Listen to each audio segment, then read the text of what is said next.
Nah, ini loh. Dulu diremehkan, sekarang bersinar. Timnas Putri Indonesia U-Strip 19 dari yang nyaris pulang kampung. Jadi harapan baru bangsa. Gol demi gol jadi bukti perjuangan mereka bukan sekadar angka di papan skor. Siapkah kita semua melihat sejarah baru terukir di tanah Vietnam? Jangan kedip karena cerita ini bakal bikin lo merinding. Loh, gak bahaya tak? Qatar dan Arab Saudi resmi jadi tuan rumah babak 4, tapi Erick Thohir langsung pasang badan dan angkat bicara. Apa isi peringatan kerasnya ke AFC? Simak terus beritanya. Wah, seru nih 6 tim. Satu stadion legendaris. Tanggal 6 Juli 2025, SUGBK bakal jadi saksi. Turnamen paling beda sepanjang sejarah Piala Presiden 2025. Tapi pertanyaannya, siapa yang akan keluar jadi juara dan siapa saja pesertanya? Tonton sampai akhir.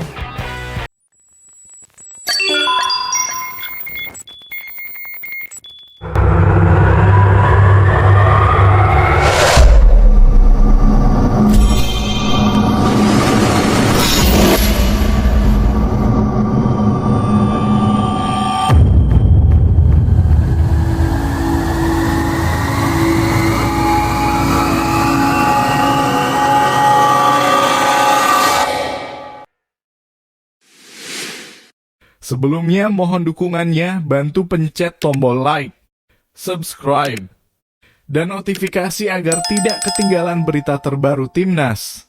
Terima kasih. Halo Bolo, Sobat Bola. Kali ini kita punya kabar yang super menggembirakan dari pentas sepak bola putri ASEAN. Bukan dari tim senior, bukan juga dari liga domestik. Tapi dari para Serikandi muda kita Timnas Putri Indonesia U19 yang baru aja bikin Malaysia nangis setelah digilas 4-0 tanpa balas di Piala AFF Putri U-Strip 19 2025. Gokil gak tuh? Main di Stadion PHU Tho Ho Chi Minh, Vietnam, Jumat 13 Juni 2025, para penggawa Garuda Pertiwi muda tampil nggak kenal ampun. Mereka bermain penuh percaya diri, penuh determinasi, dan yang paling penting, penuh gol. Langsung aja kita bahas detik-detik pesta gol Indonesia dan kenapa kemenangan ini bisa jadi momentum kebangkitan besar buat sepak bola putri tanah air. Pertandingan baru jalan 14 menit, Najwa Salsabila udah bikin Malaysia panik. Ya, dia berhasil membuka keunggulan Indonesia lewat gol cantiknya yang bikin kiper Malaysia cuma bisa melongo. Gol ini jadi semacam sinyal awal bahwa Garuda Pertiwi muda datang bukan buat main-main. Lalu di menit ke-30, giliran Sydney Hopper yang unjuk gigi. Lewat gerakan lincah dan finishing tajam, dia nyetak gol kedua Indonesia. Waktu itu Malaysia udah mulai kelihatan panik. Sementara pelatih Indonesia Akira Higashiyama terlihat tenang tapi mata tajamnya jelas puas lihat performa anak-anak asuhnya. Skor 2-0 bertahan sampai turun minum. Dan di ruang ganti, bisa dibayangin dong gimana semangatnya para pemain. Mereka udah nyium bau semifinal dari jarak dekat.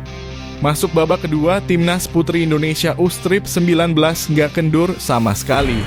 Mereka malah makin ngebut kayak mobil sport yang baru ganti oli dan dapat bensin turbo. Menit ke-60, Jesslyn Kayla Askah muncul sebagai bintang. Dengan ketenangan yang luar biasa, dia mencetak gol ketiga Indonesia. Skor berubah jadi 3-0 dan Malaysia makin lemes. 3 menit berselang, boom. Alia Putri ikut nimbrung dalam pesta gol. Dia nyetak gol keempat Indonesia dan sekaligus menutup pesta kemenangan. 4 gol tanpa balas, bro. Malaysia benar-benar dihajar habis-habisan. Yang menarik, semua gol ini dicetak oleh pemain berbeda. Artinya apa? Artinya Timnas Putri U-Strip 19 punya banyak amunisi berbahaya yang bisa nyetak gol kapan aja. Ini modal besar banget buat laga semifinal nanti. Sebelum laga lawan Malaysia, posisi Indonesia sebenarnya ada di juru kunci alias paling bontot. 1 kekalahan telak dari Thailand dalam kurung 1-6 dan 1 hasil imbang lawan Kamboja dalam kurung 1-1 bikin peluang ke semifinal nyaris pupus. Tapi ya itu tadi, bola itu bundar dan penuh kejutan. Setelah menang lawan Malaysia, Indonesia langsung lompat ke posisi 2 klasemen akhir grup B dengan 4 poin. Malaysia yang semula lebih diunggulkan malah harus puas duduk manis di posisi 3. Gigit jari sob. Jadi bisa dibilang kemenangan ini bukan cuma bikin bangga, tapi juga jadi momen kebangkitan. Dari yang sempat diremehkan, sekarang Garuda Pertiwi U-Strip 19 udah masuk 4 besar. Keren! Nah, perjuangan belum selesai, gengs. Di semifinal nanti, Indonesia bakal ketemu tuan rumah Vietnam. Ini bukan lawan sembarangan. Mereka tampil ganas di fase grup, nyetak 16 gol dan nggak kebobolan sama sekali. Gila nggak tuh? Vietnam pasti bakal tampil dengan semangat double karena main di depan publik sendiri. Tapi bukan berarti Indonesia harus takut. Justru ini kesempatan buat nunjukin bahwa Garuda Pertiwi muda punya nyali besar. Coach Higashiyama pun sadar tantangan yang dihadapi. Tapi dia juga percaya anak-anak asuhnya sekarang udah lebih kompak, lebih pede, dan lebih siap mental buat laga besar. Pertanyaan yang banyak muncul adalah kenapa bisa Indonesia yang sempat kalah besar dari Thailand, malah bangkit dan lolos ke semifinal? Jawabannya adalah mental, strategi, dan semangat juang. Setelah 2 laga awal yang berat, pelatih dan pemain kayaknya duduk bareng, evaluasi total, dan ngerancang strategi baru. Hasilnya, lihat aja Malaysia dilibas tanpa ampun. Ditambah lagi, chemistry antar pemain juga makin kuat. Lini depan mulai tajam, tengah solid, dan lini belakang mulai kokoh. Kalau ini terus dijaga, bukan nggak mungkin kita bisa bikin kejutan lawan Vietnam. Kalau bisa lewatin Vietnam, siapa tahu kita bisa bikin kejutan lebih besar lagi dan sampai ke final. Atau bahkan, juara, why not?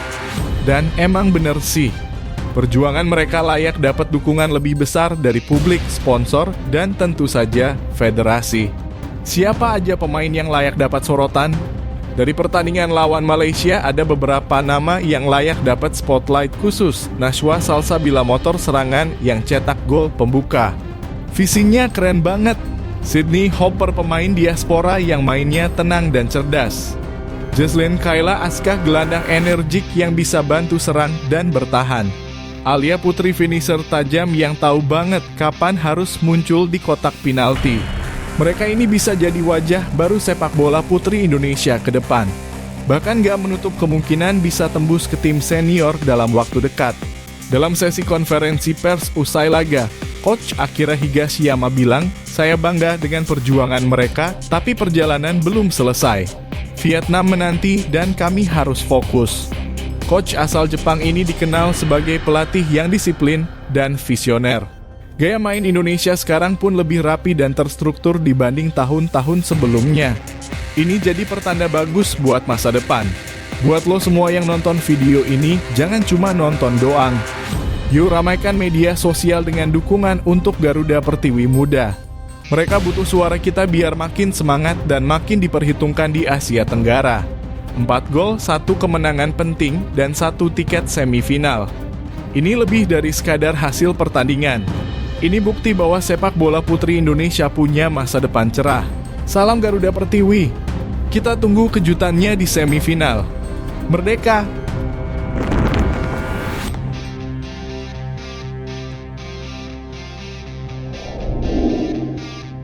Konfederasi Sepak Bola Asia alias AFC baru aja ngumumin 2 negara yang bakal jadi tuan rumah buat babak krusial alias putaran keempat kualifikasi Piala Dunia 2026 zona Asia. Dan siapa 2 negara itu? Bukan kejutan besar sih. Jawabannya Qatar dan Arab Saudi. Yap, 2 negara kaya minyak dan kaya stadion canggih ini resmi ditunjuk buat jadi tempat pertarungan elite 6 tim terbaik Asia dari babak ketiga. Jadwalnya, catat ya, bakal berlangsung dari tanggal 8 sampai 14 Oktober 2025. Waktunya padat, tekanannya gede, dan semua negara pasti ngincar tiket langsung ke Amerika Utara tahun 2026. Nah, melihat pengumuman ini, Ketua Umum PSSI kita yang super sibuk tapi tetap peduli, Erick Thohir, langsung angkat suara.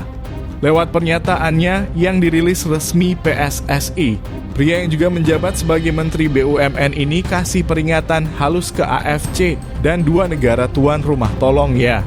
Pastikan semua pertandingan berjalan adil dan sportif. Gila ya, meskipun Qatar dan Arab Saudi udah punya stadion secanggih Spaceship, Erik tetap wanti-wanti biar nggak ada permainan belakang layar. Karena dia tahu babak ini tuh krusial banget buat sejarah sepak bola Indonesia. Buat lo semua yang belum paham betapa pentingnya babak keempat ini, gue kasih konteks nih. Babak ini tuh cuma diisi 6 tim. Mereka dibagi jadi 2 grup masing-masing 3 tim. Nah, 2 tim teratas dari tiap grup bakal otomatis lolos ke Piala Dunia 2026. Yang peringkat 3 masih harus babak playoff dulu. Artinya, satu kesalahan bisa bikin gugur. Dan sebagai negara yang pengen nulis sejarah baru, Indonesia butuh jaminan kalau semua laga bakal fair dan gak berat sebelah. Selain minta keadilan dari AFC dan tuan rumah, Erik juga bilang kalau penunjukan Qatar dan Arab Saudi ini harus dilihat sebagai wake up call. Timnas Indonesia harus siap 100% bukan cuma dari sisi teknik atau strategi, tapi juga dari mental bertanding. Ini adalah fase penting dalam sejarah sepak bola Indonesia, kata Erik. Gila ya, tegas banget. Dan itu artinya kita semua bukan cuma pemain atau pelatih harus mulai bersiap. Termasuk supporter yang selalu jadi pemain ke-12 di luar lapangan. Erik juga nambahin kalimat yang cukup menggugah jiwa, tidak peduli di mana kita bermain, semangat juang Garuda akan selalu dibawa ke lapangan. Itu kode keras cuy. Kode buat semua pemain bahwa mereka bakal bawa bendera merah putih di tempat asing dan gak boleh keder sama atmosfer stadion modern atau tekanan publik lawan. Nah, balik ke teknis dikit. Undian pembagian grup akan dilaksanakan pada 17 Juli 2025. Tapi, penempatan pot masih bisa berubah tergantung update ranking FIFA terakhir yang bakal keluar 10 Juli nanti. Kalau merujuk ke ranking terakhir per April 2025, potnya kira-kira begini: pot 1 Qatar Arab Saudi, ranking tertinggi pot 2 Irak, Uni Emirat Arab, pot 3 Indonesia Oman, tapi semua ini bisa berubah loh. Kalau misal Indonesia naik peringkat usai lawan Jepang atau hasil uji coba lainnya. Jadi makin seru kan? Erik juga yakinkan publik bahwa PSSI bakal kerja keras total. Mulai dari latihan intensif, analisis lawan, uji coba internasional, sampai urusan psikolog pemain bakal dipoles. Bisa jadi loh, tim pelatih bakal terbang duluan buat cek kondisi di Qatar atau Arab Saudi. Buat adaptasi cuaca, fasilitas, sampai makanan. Semua disiapin demi satu tujuan, tampil maksimal dan cetak sejarah. Terakhir, pesan penting dari Erik buat kita semua, kami juga percaya bahwa pertandingan akan berlangsung secara fair, profesional, dan menjunjung tinggi semangat sportivitas. Maka dari itu, seluruh pendukung sepak bola Indonesia harus tetap mendukung Garuda dimanapun mereka bertanding. Lo dengar itu? Jangan jadi supporter musiman yang cuma dukung pas menang doang. Garuda butuh lo. Bahkan kalau lawannya tim raksasa Asia sekalipun. Ini bukan cuma urusan stadion atau jadwal pertandingan. Ini tentang perjuangan satu bangsa yang pengen nginjekkan kaki di panggung sepak bola dunia. Dan semuanya dimulai dari keputusan-keputusan hari ini. Erick Thohir udah sounding. Sekarang tinggal kita semua buat ngasih energi positif, semangat, dan doa buat timnas Indonesia.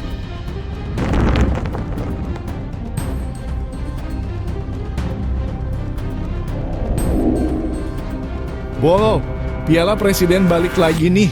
Tapi kali ini nggak cuma soal rivalitas klub-klub Liga 1 doang. Ada kejutan-kejutan gokil dari luar negeri yang siap bikin lo makin penasaran. Oxford United, Port FC, dan Indonesia All-Star bakal bikin turnamen ini jadi makin panas dan seru. Lo siap? Yuk kita bongkar tuntas semua dramanya, rahasia di balik undangan internasional, dan kenapa ini jadi turnamen paling beda sepanjang sejarah. Biasanya kalau kita ngomongin Piala Presiden, yang kebayang ya cuma klub-klub lokal saling sikut demi gengsi. Tapi tahun 2025 ini Piala Presiden nggak main-main. Konsepnya di-upgrade, formatnya dibumbui rasa internasional, dan pastinya bikin vibesnya beda banget. Jadi di tahun ini Piala Presiden bakal diikuti 6 tim. Ada Persib Bandung, sang jawara Liga 1 musim 2024/2025. Terus ada Arema FC yang tahun lalu jadi kampiun Piala Presiden. Gak ketinggalan Dewa United, si kuda hitam yang nyodok jadi runner-up Liga 1 musim kemarin. Tapi tunggu dulu, yang bikin makin wah, ada 3 tim tambahan: Oxford United dari Inggris, Port FC dari Thailand, dan Indonesia All-Star, tim spesial gabungan pemain terbaik Liga 1. Buat lo yang udah kangen euforia stadion penuh, siap-siap. Kick-off Piala Presiden 2025 bakal dibuka langsung di Stadion Utama Gelora Bung Karno (SUGBK) Jakarta Pusat tanggal 6 Juli 2025. GBK bakal kembali membara, gengs. Belum diumumkan siapa yang main di laga pembuka, tapi yang pasti tensinya bakal tinggi dan sorotan internasional udah mulai ngelirik ke arah turnamen ini. Lo semua pasti kepo, kok bisa-bisanya klub dari Inggris dan Thailand gabung turnamen lokal? Jawabannya, Erick Thohir.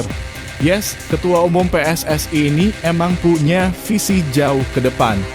Dalam konferensi pers yang digelar di Menara Dana Reksa, Jakarta, pada Jumat 13 Juni 2025, Bang Erick bilang kalau langkah ini bukan cuma demi gengsi, tapi buat bantu naikin level pemain timnas Indonesia. Kalau kita mau punya timnas yang kuat, ya kita gak bisa kerja sendiri. Harus ada kolaborasi. Klub luar diajak, klub lokal dikasih panggung, ujar Erick dengan percaya diri. Nah, ini bagian paling seru nih. Oxford United, klub dari Ligue 1 Inggris, ternyata lagi naik daun. Tapi yang bikin Indonesia relate, ada 2 punggawa timnas kita yang sekarang main di sana, oleh Romani striker house goal yang lagi hot-hotnya. Marcelino Ferdinand, gelandang kreatif idola anak muda. Sementara itu Port FC dari Thailand juga gak kalah menarik. Di sana ada Asnawi Mangkualam, sang kapten masa depan Indonesia yang kini lagi unjuk gigi di Liga Thailand. Selain itu, pemilik klub ini adalah tokoh besar sepak bola Thailand, Nualpan Lamsam, yang ternyata deket banget hubungannya sama Erick Thohir. Khusus buat tahun ini ada satu peserta yang unik banget, Indonesia All-Star. Ini bukan tim biasa. Ini adalah tim yang isinya pemain-pemain terbaik Liga 1, baik yang udah senior maupun rising start. Jadi bisa dibilang ini semacam The Avengers-nya sepak bola lokal.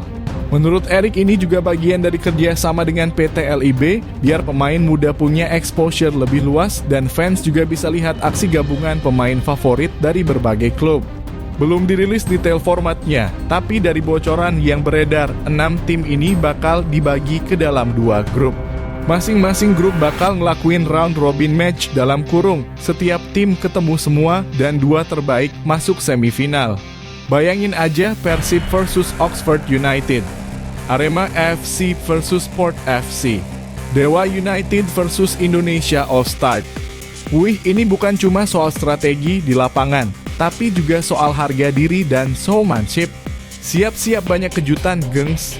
Di balik euforia, Piala Presiden 2025 juga punya misi gede, uji coba taktis buat pemain timnas sebelum kualifikasi Piala Asia dan Piala Dunia. Ajang scouting pemain lokal yang bisa dikirim ke luar negeri, membuktikan bahwa sepak bola Indonesia bisa menyelenggarakan turnamen internasional berkualitas. Dengan kehadiran klub-klub luar, Indonesia kayak ngasih pesan ke dunia, hey, kita bukan cuma penonton. Kita bisa jadi tuan rumah yang layak buat event kelas dunia. Dalam konferensi pers, banyak tokoh penting yang hadir. Selain Erick Thohir, ada Marwarar Sirait (Ketua Steering Committee Piala Presiden) dan juga Harsiwi Ahmad dari SCM. Erick juga bilang, Marwarar bukan orang baru dalam sepak bola. Dia pernah jadi ketua Satgas Anti Mafia Bola dan selalu dukung reformasi sepak bola nasional. Para ini selalu hadir di momen penting sepak bola Indonesia. Kita butuh orang seperti dia yang konsisten, ujar Erick. Erick Thohir berharap turnamen ini jadi angin segar buat para fans bola tanah air. Bukan cuma soal siapa yang menang, tapi soal bagaimana kita semua bisa menikmati sepak bola yang sehat, kompetitif, dan bermutu. Dia juga ngucapin terima kasih ke klub-klub Liga 1 yang mau lepas pemain terbaiknya dan fans yang terus dukung tim kesayangan mereka. Semoga turnamen ini bisa jadi awal dari semangat baru di sepak bola kita. Jangan cuma nonton, tapi juga rasakan semangatnya, tutup Erick. Dengan banyaknya bintang, atmosfer internasional, dan format baru, pertanyaan besarnya, siapa yang bakal keluar jadi kampiun Piala Presiden 2025? Apakah Persib bisa pertahankan dominasi? Apakah Arema akan balas dendam? Atau justru klub luar yang bikin geger dan keluar sebagai juara? Tulis prediksi lo di kolom komentar, ya. Jangan lupa like, share, dan subscribe biar lo gak ketinggalan update seru lainnya seputar dunia sepak bola Indonesia.